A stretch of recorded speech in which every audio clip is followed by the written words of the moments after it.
So retail media is just hitting its moment. It's been around for quite a while. I remember, it used to be shopper marketing, then it became retail media, and it became retail media when these shopper marketing capabilities suddenly had figured out that they had access to all of this first-party data based on shopper behaviors, and the fact that we could now start to build scaled audiences based off of real people doing real things. And when you think of the moment in time that we're in right now is that cookies are coming out of the marketplace, and now the advertising industry is looking for alternative ways to target high quality audiences. And the data that retailers can bring to the advertising ecosystem is actually an upgrade from where we've been in the past in the industry, because now we've got real people doing real things, and the largest retailers know at least half of the U.S. adult shopping population. So it's a real valuable addition to the ecosystem. In addition to that, we can then measure whether or not a business outcome happened. We're not looking at impressions anymore. We're now looking at, did we sell a product and how much of it did we sell? So it's incredibly valuable. Okay. So as retail media grows up, what has to happen next to take it to the next level? The biggest thing is really just getting the systems and structures around it. And so we have retailers, and anyone who's got a media network has spent a lot of time really organizing their data so that it can be used in multiple privacy appropriate ways. Now when you start to hand it over or figure out different partnerships, not that we would ever hand over our data, but when you provide access, you need to understand, are the partners on the other side actually ready and set up to be able to benefit from the audiences that we can feed over to them, to the sales data that they can start to look at. And I think that just the systems and structures are not there completely yet for us to be able to really enjoy all that retail media could do.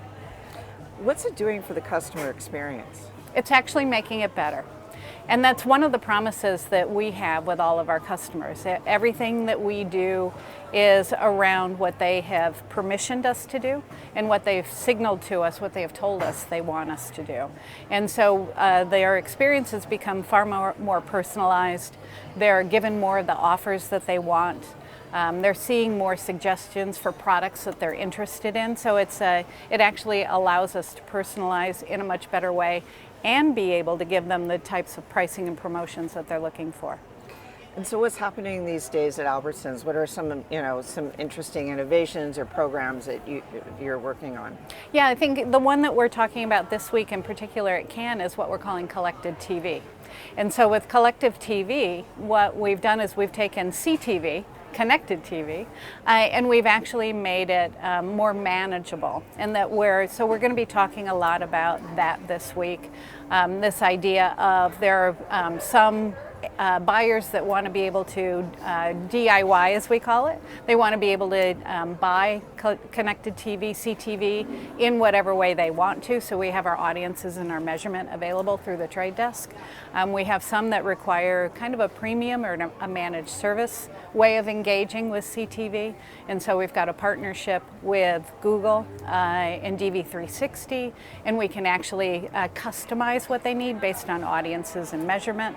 And then the third one is that we actually will have more announcements coming in the next couple of months around how we call it publishers, but really media companies. So how can the big media companies now use retail media to show more accountability than what they've ever been able to in the past? So what excites you about the year ahead?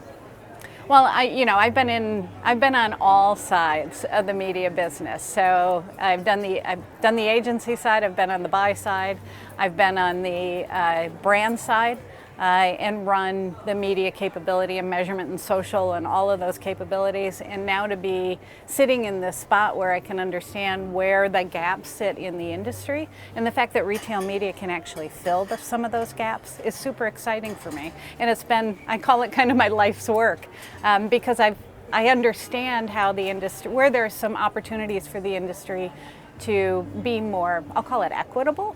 You don't have to have walled gardens, you don't have to have winners and losers. It's like everyone can grow their businesses together, and I think retail media are really in a perfect position to do that.